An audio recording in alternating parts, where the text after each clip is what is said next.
Hello fellow people persons, this is Nate with MMO Play bringing you a first look at the much anticipated North American release of Blade & Soul, which we only had to wait 3 years to get localized? Was it worth it? Still debating, but I'd be lying if I said I wasn't having a good time trying and failing to pull off a combo without panicking and mashing my face against the keyboard with just a prayer and some tears for lubricant.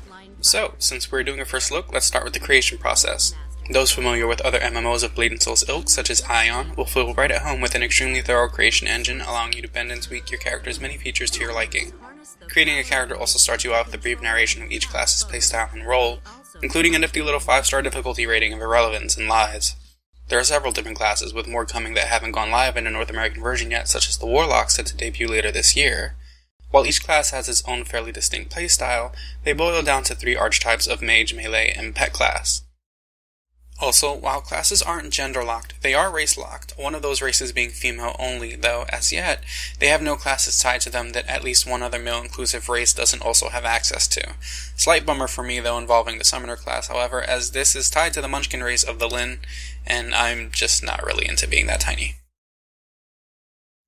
Each class has its own set of skills that evolve and combo into one another as they grow and points are placed, allowing for the tailoring of one's playstyle around level 18, with a point gained every level from then on. While I wouldn't say the classes are necessarily balanced, because they absolutely viciously are not even remotely balanced, all classes are more than capable of playing the game effectively and handling solo well, though the challenge involved in soloing dungeons seems greatly skewed in favor of specific classes. The game is highly cinematic, and places great importance on storyline, which is actually kind of surprising for a PvP-intensive game. Speaking of which, for those who are concerned, PvP thus far as I've played seems entirely optional. Specific outfits must be worn before PvP can be actively engaged in, protecting those who aren't interested while allowing those with stabby inclinations to come together in bloody matrimony.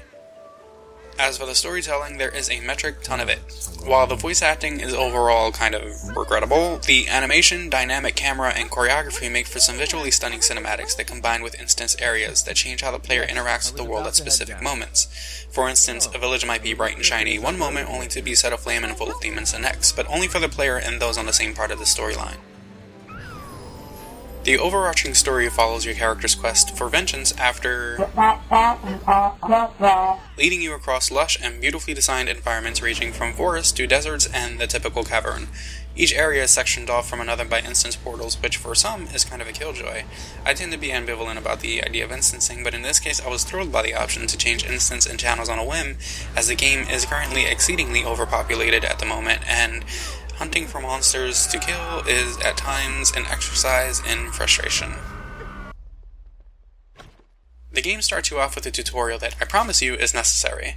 Normally I abhor in-game tutorials, but the combat system is deceptively intricate and complex. While I wouldn't go so far as to compare it to Terra's action combat, given the multiple instances I've seen of homing fireballs and sword swings that somehow hit me despite me being quite a distance away, I would say the combat is more an amalgam of Terra and Ion. Skills that help you dodge, teleport, and block add to the action RPG feel, and certain skills can only be accessed following others. These skills are only given to you every few levels, which is a blessing in disguise, as it's easy to get overwhelmed with the amount of skills that are purely situational, yet necessary to remember if you're to survive against more difficult enemies, let alone skilled players. I started with a Summoner, one of the easier and more potent classes in the game due to their AoE heal and a pet that tanks and manages mob aggro. I took him a bit past the tutorial before trying other classes, testing some of the quest mechanics and exploring the intro world. The gameplay is much like typical MMO fare, with quests taking you from one NPC to the next, leading you on rails from one kill X quest to another. The combat system keeps it interesting though, as almost 30 levels in I still feel like I'm nowhere near mastering my character. I look forward to each and every monster kill because I feel like I'm constantly learning how to suck just a little bit less, and for what it's worth I do feel like I'm making progress.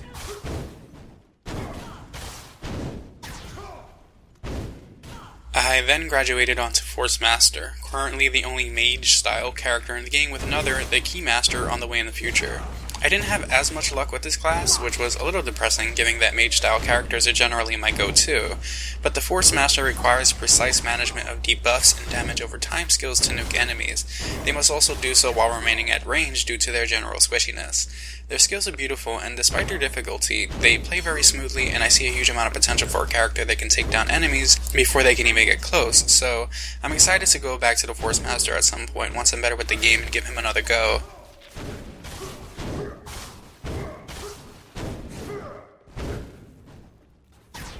Force Masters are also the only non-melee class available to the Gon race, the mountainous masses of moving muscle running around 3 heads taller than everyone.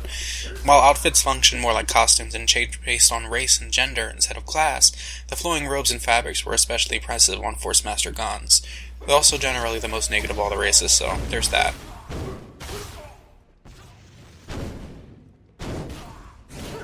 Finally, the class I'm surprised I ended up sticking with the longest, the Assassin. I almost never touch melee characters, and the Assassin seems especially ludicrous character for someone with fumbly-tumbly sausage fingers like myself. Surprisingly, I don't think I've ever had so much fun being frustrated.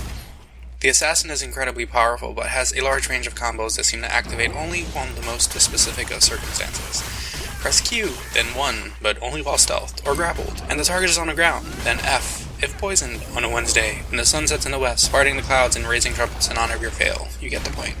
But when you get it right, it's so incredibly satisfying to go toe-to-toe with a boss with tens of thousands of HP and never take damage. I've also noticed that as I continue to play, combos get easier, and it gradually becomes muscle memory, as you can see with this dungeon boss I demolish, ads and all. There may be hope for me yet. Overall, Blade & Soul doesn't bring a whole lot to the genre that's new. The questing system and linear story are exceedingly dated, but for some that may not be a bad thing, particularly with the influx of much faster paced, 9 FPS-style action RPGs on their way. But what it does well. The game has a high level of polish and is absolutely beautiful in every way, with a combat system that will keep you engaged and on your toes for a long time to come.